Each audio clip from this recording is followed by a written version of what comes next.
Cat and Mouse in Partnership by the Grimm Brothers.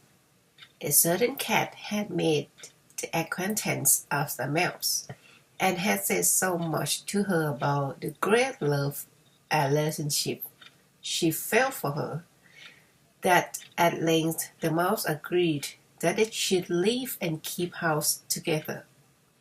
But we must make a provisions for winter, or else we shall suffer from hunger, said the cat, and you, little mouse, cannot venture everywhere, or you will be caught in a trap some day. The good advice was followed, and a pot of fat was bought, but they did not know where to put it. At length, after much consideration, the cat said, I know no place where it will be better stored up than in the church, for no one dares take anything away from there. We will set it beneath the altar and not touch it until we are really in need of it. So the pot was placed in safety, but it was not long before the cat had a great yearning for it, and said to the mouse, I want to tell you something. Little mouse, my cousin has brought a little son into the world, and has asked me to be good mother. He's white with brown spots, and I am to hold him over to font at the christening. Let me go out today, and you look after the house by yourself. Yes, yes, answered the mouse. By all means go, and if you get anything very good to eat, think of me. I should like a draught of sweet red christening wine myself. All this, however, was untrue. The cat had no cousin, and had not been asked to be godmother. She went straight to the church, stole the pot of fat, began to lick at it, and licked the top of the fat off. Then she took a walk upon the roof of the town, looked out for opportunities, and then stretched herself in the sun, and licked her lips whenever she thought of the pot of fat. And not until it was evening did she return home. Well, here you are again, said the mouse. No doubt you have had a merry day. All's of well, answered the cat. What name did they give the child? Top off, said the cat quite coolly. Top off, cries the mouse. This is a very odd and uncommon name. Is it a usual one in your family? What does that matter? Said the cat. It is no worse than Clump Stealer, as your godchildren are called. Before long the cat was seized by another fit of yearning.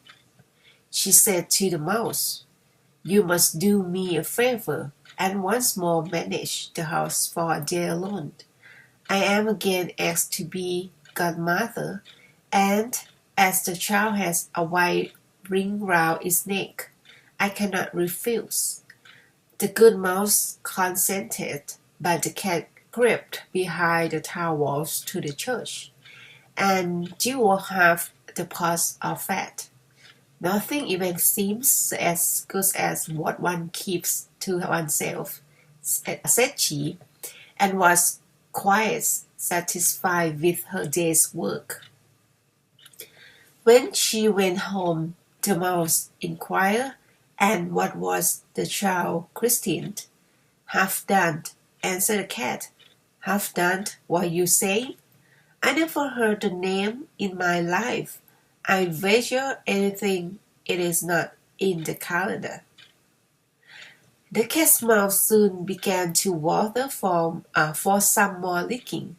All good things go in threes, said she. I'm asked to stand godmother again. The child is quite black. Only it has white paws, but with that exception, it has not single white hair on its whole body. This only happens once every few years. You let me go, won't you? Top off, half done, answered the mouse. They are such odd names. They make me very thoughtful. You sit at home, said the cat, in your dark grey fur coat and long-tailed, and are filled with fancies. That's because you do not go out in the daytime. During the cat's absence, the mouse cleaned the house and put it in order, but the greedy cat entirely emptied the pot of fat. When everything is eaten up, one has some peace, she said to herself, and well filled and fat she did not return home till night. The mouse at once asked what name had been given to the third child. It will not please you more than the other, said the cat. He is called All Gone. All Gone, cried the mouse. That is the most suspicious name of all. I have never seen it in print. All gone? What can that mean? And she shook her head, curled herself up, and lay down to sleep. From this time forth, no one invited the cat to be godmother, but when the winter had come, and there was no longer anything to be found outside, the mouse thought of their provisions and said, Come, cat, we will go to our pot of fat, which we have stored up for ourselves. We shall enjoy that. Yes, answered the cat. You will enjoy it as much as you would enjoy singing that dainty tongue of yours out of the window.